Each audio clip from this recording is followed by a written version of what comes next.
The Reverend Ezekiel Preeter ascended to the pulpit at 7 o'clock sharp, as he had done every Sunday for the past 20 years. His flock, 52 families, had already filled the wooden pews. Women in long dresses and bonnets sat on the left, men in dark suits on the right.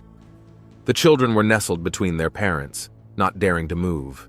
The sun barely broke through the stained glass windows, casting multicolored highlights on the austere faces of the congregation. Here, in New Bethel Protestant Church, it was as if time had stopped. No TVs, no internet, no modern clothes, just faith, labor, and humility. Brothers and sisters, the voice of Reverend Preeter echoed through the vaults of the church. Today we are going to talk about temptation. In the front row sat his wife, Ruth, and their 5 children, 12 to 6-year-old boys, all dark-haired, brown-eyed, like their mother. The Reverend often thanked the Lord for this resemblance. The children were a living reminder of Ruth's beauty in her youth when he first saw her in the church choir. Across the street, at St. Augustine Catholic Parish, a service was also in progress. The Reverend Abraham Sterling, a tall, gray-haired man, was speaking to his flock about forgiveness. The 2 parishes had lived side by side for more than a century, separated only by an unshaded dirt road and deep theological differences. Temptation comes unseen, Ezekiel continued. It hides in the small things so that it may appear in the big things. Ruth lowered her eyes. Her hands, folded in her lap, trembled slightly. After the service, the congregation gathered for breakfast in the churchyard. The women set out platters of homemade pastries. The men discussed the upcoming harvest. The children, having been given permission, scurried between the tables. Reverend Joshua Wright, the youngest of the congregation, approached the pastor. "Would you allow a question?" Ezekiel nodded favorably. Joshua, a 19-year-old young man with burning eyes, was the most zealous of his flock. "Yeah, I feel tempted," the boy whispered, blushing. "When I see Mary Simmons, we work in the fields together and sometimes—" "Pray, my son," the pastor said softly. "God gives us temptations to strengthen our faith. But if your feelings are pure, talk to her father. The marriage is blessed by God." Joshua brightened. Ezekiel looked at his lean figure. How simple everything is in youth, black and white, sin and virtue. In the evening, after putting the children to bed, Ezekiel worked in his study. He was preparing a sermon on faithfulness, writing out quotations from the Bible in neat handwriting. Behind the wall, Ruth hummed a psalm quietly as she sewed. 20 years of marriage, 5 beautiful sons, the respect of the community, God's blessing. A picture lay on the table, the whole family after Sunday service. 5 dark-haired boys who looked so much like their mother. Ezekiel looked at the picture fondly.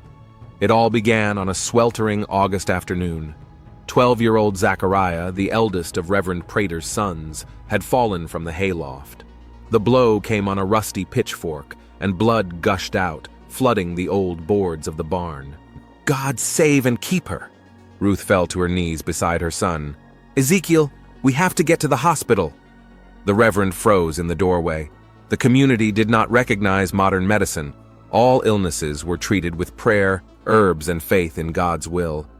In his 20 years of ministry, only twice had that covenant been broken, when old Jeb had had a heart attack, and when the Thompson twins had been born in agony.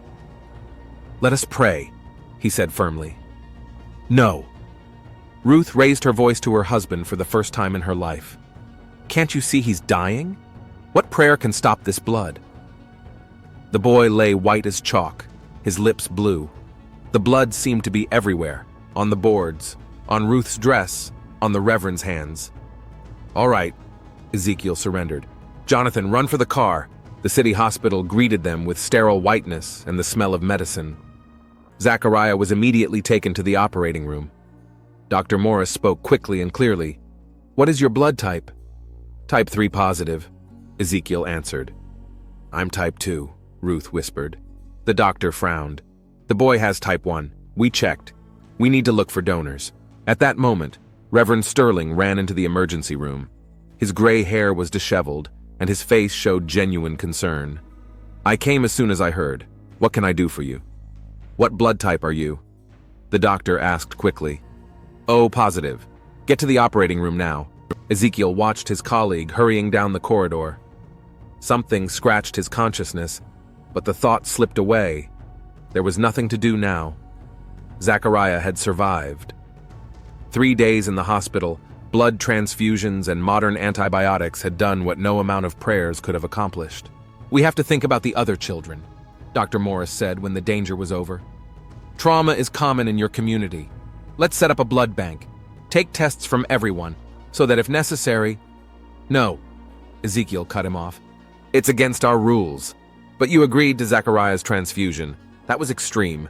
"Reverend," the doctor paused. "You do realize that blood types obey certain laws of inheritance, don't you? There's no way a third and a second can—" "What are you saying?" Ezekiel's voice became icy. "Nothing. Just think about the blood bank. For the children." That evening, back at home, Ezekiel pulled a biology textbook out of the closet, an old one from his college days. There, in the section on inheritance of blood types, was something important. But he didn't let himself think it through.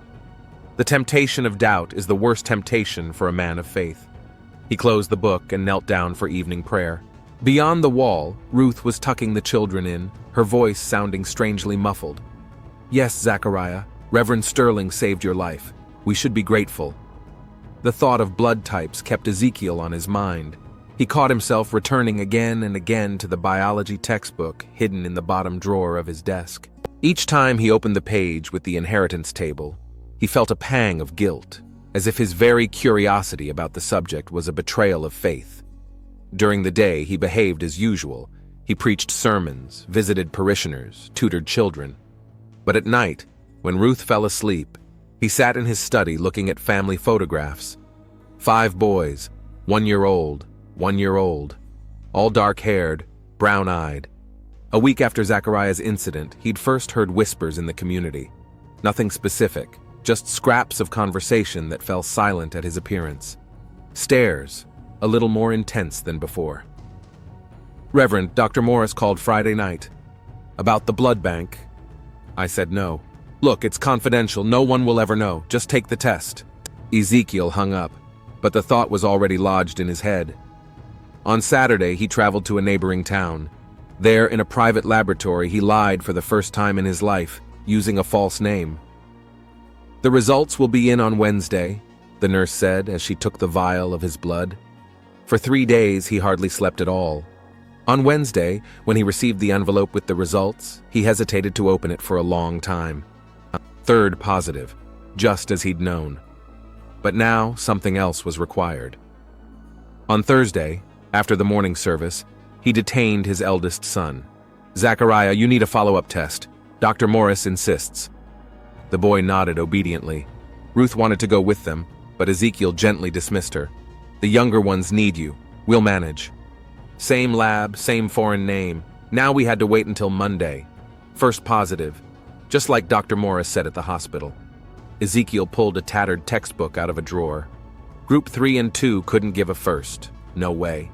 It was against the laws of nature, the very laws God had created. For the next 2 weeks, he methodically took the rest of his sons to the lab. One by one, the envelopes were placed in the desk drawer, and each one confirmed a terrible hunch. All 5 boys had type O blood. Ezekiel hardly slept at all. He performed his duties mechanically during the day and locked himself in his study in the evening. Ruth would knock, asking if everything was all right. He would answer that he was working on a particularly difficult sermon. By early September, he had lost weight, shadows under his eyes. The congregation whispered louder and louder, and he methodically collected samples: hair from a comb, used tissues, old toothbrushes. One by one, the men of the community were eliminated from the list of possible fathers of his children. Every morning he would look at himself in the mirror and see someone else's face, haggard, with sunken eyes. He spent every evening in prayer, asking the Lord for strength and wisdom. Ruth grew more and more restless. She lost weight, and circles appeared under her eyes. Ezekiel noticed her furtively crossing herself as she passed the office of the Catholic Church. Then one day, looking at the results of another test, he froze. Something scratched his consciousness. A memory of a day in the hospital. The 1st positive. Reverend Sterling had type 1 positive blood. He stood at his office window for a long time that evening, looking out at the lighted windows of the Catholic Church. There, in the rectory, Reverend Sterling was preparing for the evening service. In the morning, Ezekiel found an excuse to stop by the Catholic Church. He waited for Sterling to drink water from a glass. Then, when he came out, he took the glass with him. He sent the last test by express mail. The result came back 3 days later. It was a perfect match. That evening, Ruth found her husband in his study. He sat staring at one point with pictures of their 5 sons and the results of all the tests in front of him. "Why him?" Ezekiel asked. Ruth was silent. Tears were streaming down her cheeks. 20 years, he whispered. 5 children. Why? "I'm sorry," she said with only her lips. He looked up at her and Ruth recoiled, his gaze so blank. "Go away," he said quietly. "I need to pray." She went out, closing the door behind her. Ezekiel knelt before the crucifix. "Lord," he whispered, "give me strength. Give me a sign. How can I atone for this sin?" Outside the window, dusk was falling. The Vespers bell rang in the Catholic church across the street. Ezekiel didn't go to bed that night. He sat in his study, arranging the pictures in chronological order in front of him, as if trying to find the moment when everything went wrong. Here was their wedding, Ruth in a simple white dress with shining eyes. The first pregnancy, she is glowing from inside, gently holding her hands on her belly. The birth of Zechariah, happy parents with their firstborn, then Isaac, Jacob, Joseph, little Benjamin. 5 pregnancies, 5 births, 5 betrayals. He remembered every time she said she was going to women's meetings at the Catholic Church. He remembered Reverend Sterling coming to their house, supposedly for interfaith talks. He remembered occasional glances, dropped phrases, fleeting touches. His vision blurred with unshed tears. He thumbed through papers, test results, printouts on blood group inheritance, lab reports. Each paper was like a stabbing. First positive, first positive, first positive. 5 times was like 5 nails in the coffin of his faith in his wife. Somewhere in the house, children were stirring. His children? No, other people's children, waking up at dawn. He could hear Ruth preparing breakfast, the dishes clinking, the floorboards creaking under her light footsteps. 20 years. Nearly 7,000 days she'd woken up in his bed, cooked his meals, sang in his church, and every day she lied. He pulled out the family album. Here's their first Christmas. Ruth in her red dress singing in the choir. And here she is standing next to Sterling at the church picnic. He could see now how close they stood, his arm almost touching her waist. Sunday services, harvest festivals, christenings, birthdays. Every picture now read differently. He saw the looks, the gestures, the smiles, how blind he'd been.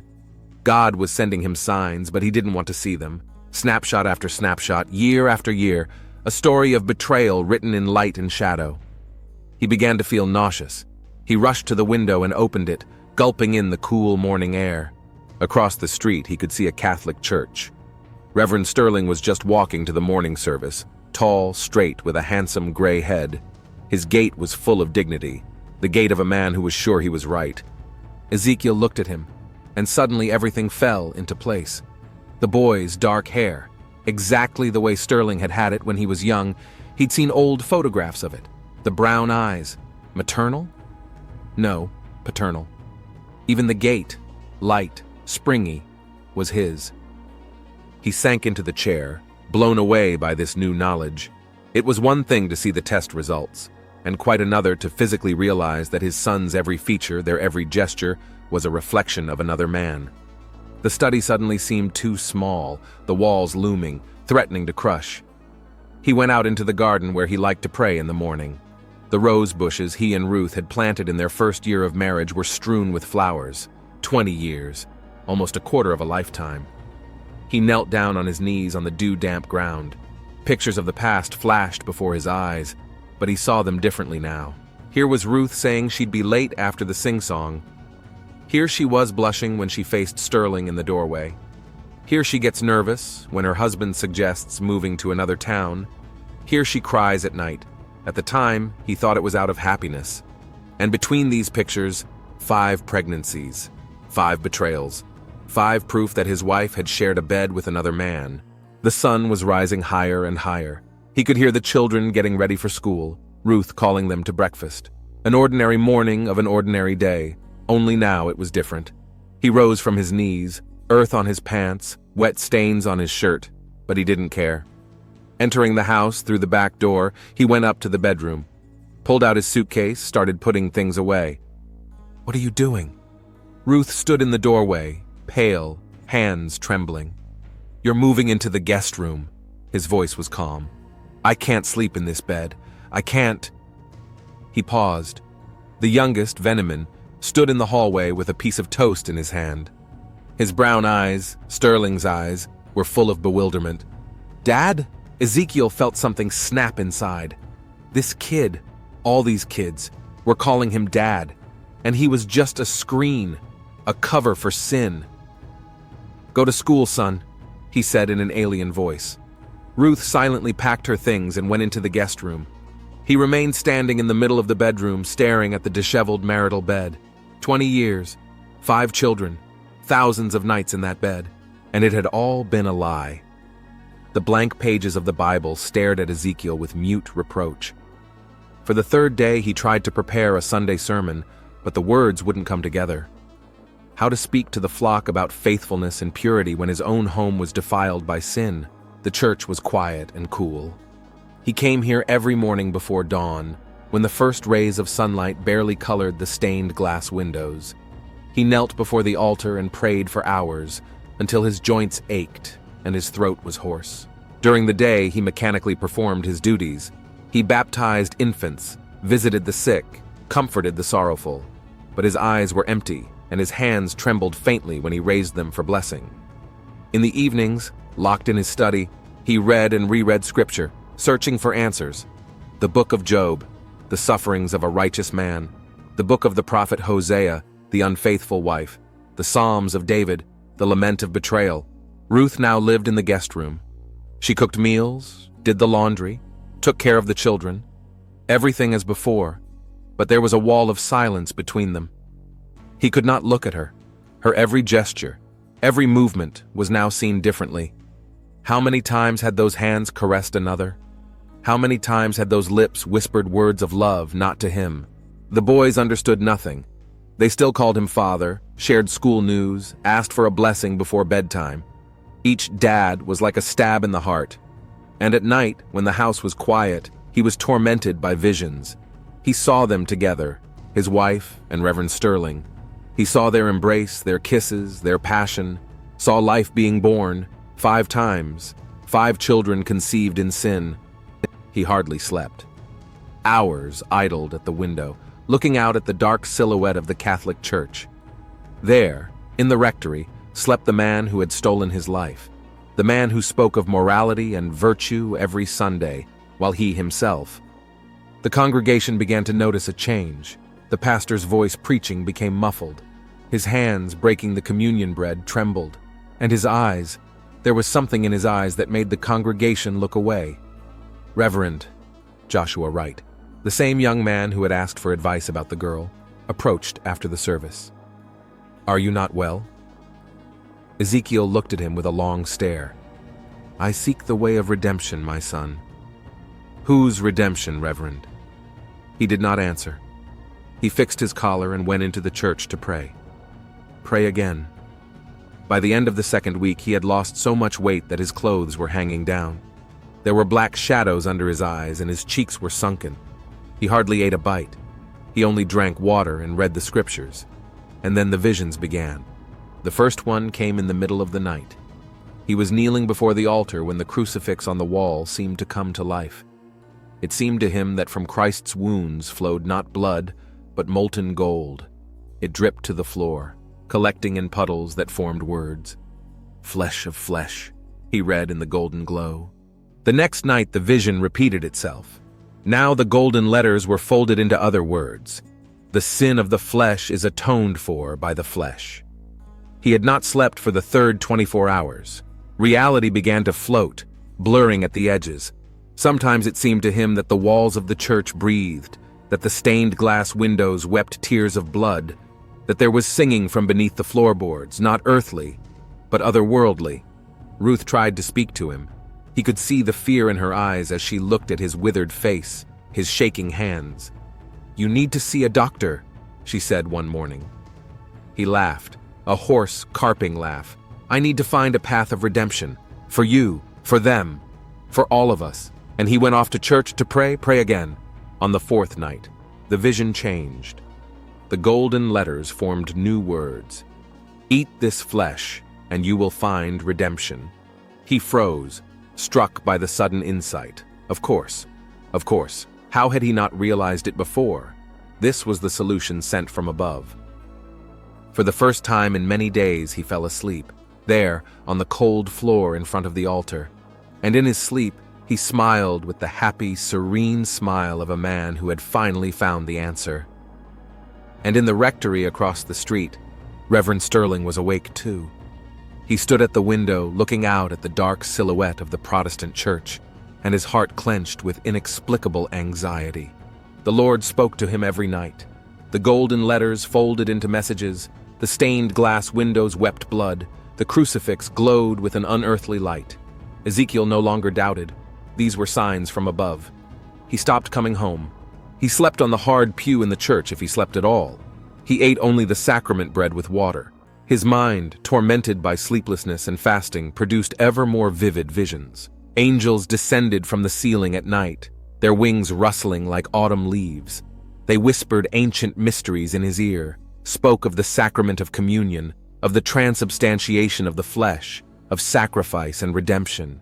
Golden writing spread across the walls of the church. Lines from Scripture were folded into new meanings, revealing to him the innermost truth.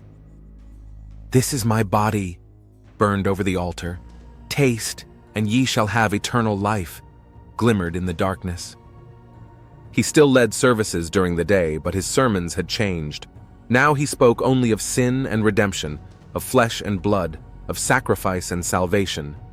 His voice rang with a strange, metallic sound, and his eyes burned with feverish fire. The congregation looked at him anxiously. His speeches became more and more confused, his metaphors more and more bizarre. He could stop in the middle of a sentence, looking over the heads of the congregation, as if he could see something beyond the reach of mere mortals. "The flesh that sinneth," he whispered, stretching out his hands to the invisible interlocutor, "must atone for sin in the flesh." Ruth tried to reach him. She went to church, tried to talk to him. He looked right through her, not recognizing her. "You're not my wife anymore," he said one day. "You're a symbol of sin, but soon you will be a symbol of redemption." She ran away, frightened by the mad glint in his eyes, and the visions grew brighter and brighter. Now he saw not only angels, but demons crawling out from under the floorboards, baring their teeth, whispering of betrayal and vengeance. But he did not give in to their temptations. He knew that his path lay higher, to the divine providence. At night, the church was filled with strange sounds. He could hear voices singing in ancient languages, talking about sacraments that were older than Christianity, about sacrifices that purify sin, of the flesh that becomes atonement. He wrote hundreds of pages in feverish, uneven handwriting. The revelations poured out in torrents he could barely keep up with. The lines crawled across the paper, folding into fanciful patterns, like those golden letters on the walls. Every night he stood before the altar until dawn. His prayers became incoherent whispers, scraps of psalms mixed with his own visions, Latin intermingled with English. At some point he could no longer distinguish between day and night. Time lost its meaning. There was only eternity in which he floated, guided by divine revelation. One morning, or was it evening, he saw himself in the window pane and did not recognize his own reflection. The haggard face, the sunken eyes, the tangled beard, but most of all, the look in his eyes. There was a fire in it that he had never seen before. "I'm ready," he whispered to his reflection. "I know what I have to do." At that moment, all the stained glass windows of the church flashed with unearthly light, though the sun had long since set. Angelic voices rang through the vaults, blending into a solemn chorale. Ezekiel fell on his knees, spreading his arms. "Your will be done."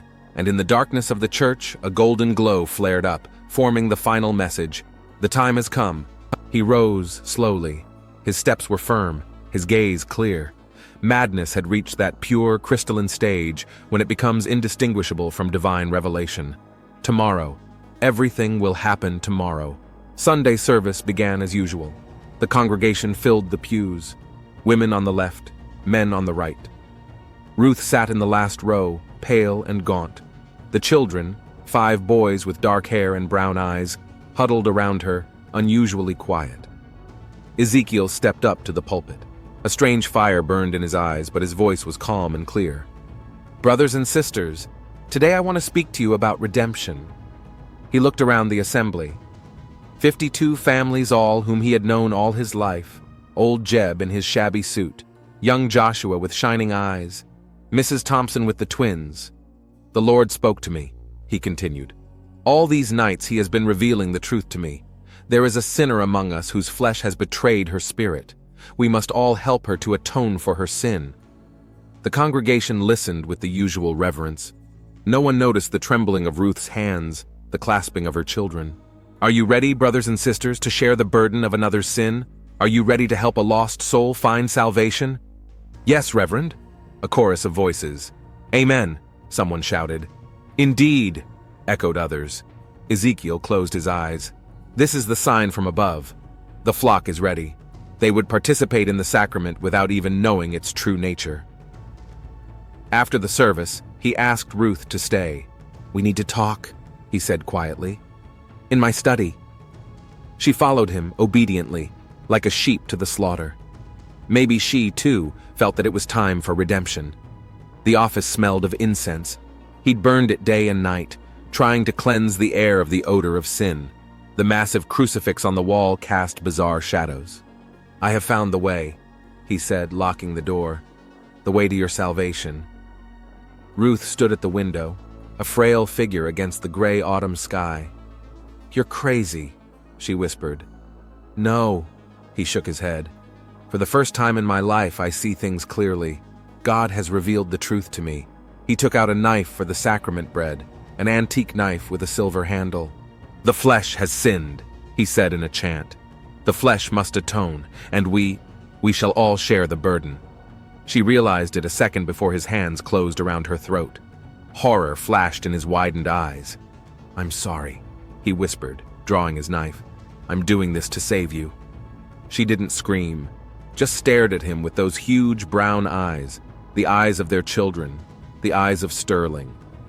The blood soaked into the carpet, dark, almost black. He worked methodically, like a butcher. The years of his youth spent on the farm had come in handy. He butchered skillfully, carefully, almost reverently. All night he prepared a special communion. Tiny pieces of flesh, soaked in wine, as was the ritual. His hands did not tremble. His mind was pure and clear. In the morning he cleaned the study, burned the bloody clothes, hid what was left of Ruth in a secret room behind the altar, pulled out a clean shirt, put on his unchanged black suit. The mirror reflected the man of God, peaceful, enlightened. Soon the sacrament would be performed. His flock would unknowingly help the sinner to redemption. In the meantime, he knelt again before the altar. But now he was not praying. He was thanking God for clarity and strength, for divine revelation, for the path to salvation. His frantic eyes reflected the flame of the candles, or perhaps the fires of hell. For the morning service, the congregation gathered as usual. Everyone noticed the absence of Ruth and the children, but no one dared to ask. There had been so many strange things about the Reverend's behavior lately that the congregation preferred to keep quiet. Ezekiel stood before the altar, and his face glowed with an unearthly light. His black soutane was impeccably ironed, his gray hair neatly combed. Only his eyes. There was something in his eyes that made you uncomfortable. "Brothers and sisters," his voice sounded unusually solemn. "Today is a special day, a day of redemption and grace." On the silver communion dish, instead of the usual clouds, there were small pinkish pieces soaked in dark wine. They glistened wetly in the light of the stained glass windows, as if alive. Today we have a special communion, a sacrificial lamb washed in wine, as the ancient custom dictates. Today we all share in the burden of sin. Together we will help a lost soul find salvation." His voice grew louder, and his eyes burned with a strange fire. "Each of you will share in the sacrament of redemption. Each of you will bear a part of the burden. Together we will cleanse sin and pray for salvation." The congregation listened reverently. Someone quietly gasped, for this had never happened before in their church. There was an unusual tension in the air. "Enter into the sacrament," Ezekiel called out. Joshua was the first to approach, a fervent young man, the most devoted member of the congregation. His eyes shone with delight as he received the unusual sacrament from the pastor's hands. The rest of the congregation followed him, one by one, as they should. Old Mrs. Thompson, the Parker family, the Wright twins, the widow Simmons and her daughters. Ezekiel whispered a special blessing to each, placed a piece of lamb in the palm of each one's hand, offered a cup of wine to each. His hands did not tremble, his movements were polished and smooth. "How unusual, Reverend," Mrs. Thompson whispered. "I've never tasted anything like it." "It's an ancient rite, my sister," he smiled, a blissful smile. "For a special occasion." Little Sammy Parker tugged at his mother's sleeve. "Mommy, why is the meat so strange?" "Hush," his mother pulled him back. "It's a sacred lamb. Communion lasted longer than usual." Ezekiel insisted that everyone take a second piece, then a third. No one dared refuse. The awe-inspiring terror in the pastor's eyes demanded total obedience. The light from the stained glass windows fell in red and gold spots, coloring the faces of the congregation. The church was filled with strange shadows, scurrying across the walls like silent witnesses to a sacrament. Joshua, taking the third portion, muttered, "Reverend, I sense something extraordinary." "It is grace coming upon you, my son," Ezekiel replied. "On all of us." The last bite, the last drop of wine. He gathered up all the crumbs, blotted the bottom of the bowl with a snow-white handkerchief. "It is done," he said, raising his eyes to the crucifix. The congregation dispersed slowly, as if half asleep. There was a strange heaviness in their movements, as if each of them really carried a piece of someone else's sin. In the empty church, Ezekiel knelt before the altar. His lips moved in silent prayer, and tears of joy and gratitude streamed down his face. Outside the windows, a frowning fall day was slowly dawning. The Reverend Sterling had been out of sorts for many days.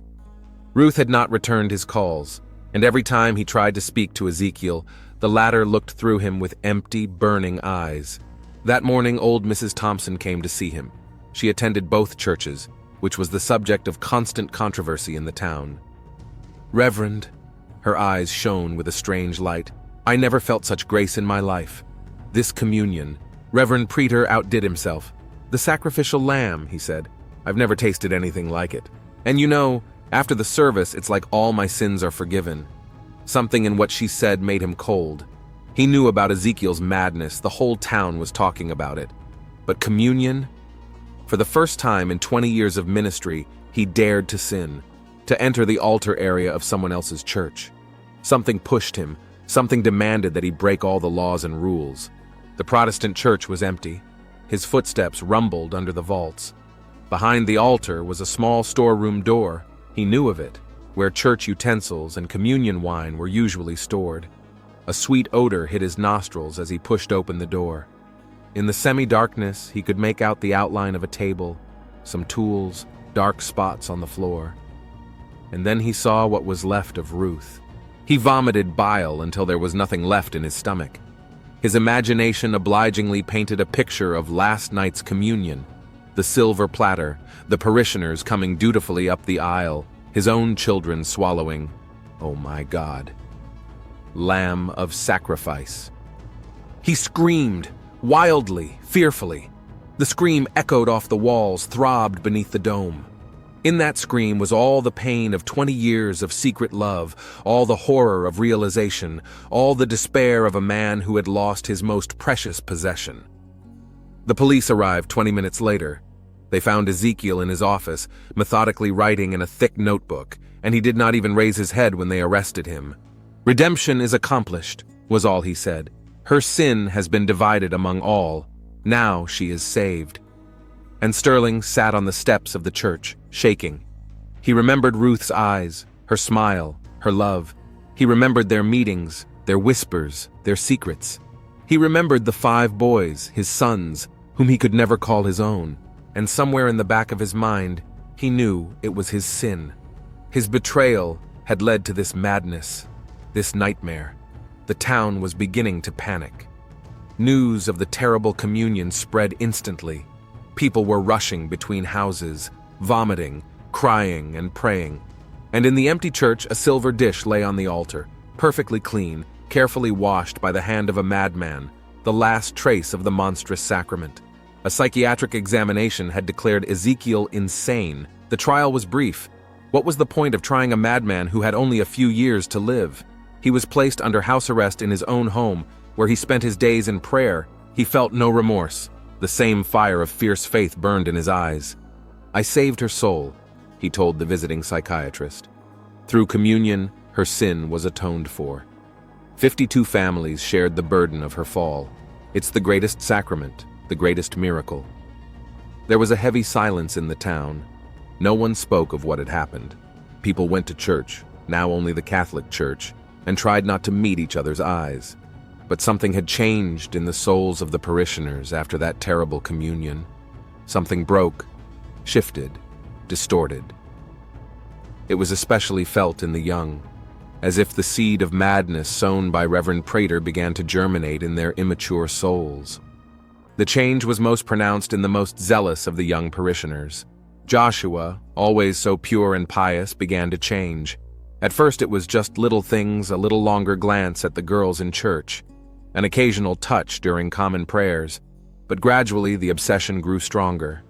Joshua began to notice a strange change in himself. When he saw Mary Simmons in church, he was overcome with a tormenting desire. He felt hot in his body, saw her in his dreams, and woke up in a sweat. Sinful thoughts haunted him day and night. "The flesh betrays the spirit," an inner voice whispered. He tried to pray, but it only got worse. The image of Mary came before his eyes, her thin hands, her delicate neck, her soft lips. The sin of the flesh is atoned for by the flesh. He remembered the words of the Reverend Prater. That evening, he sat in his room for a long time, looking at the sharp knife. He ran his finger along the blade. It was perfectly sharpened. The first cut was shallow, and he winced at the pain. The blood appeared as dark droplets on the white skin of his thigh.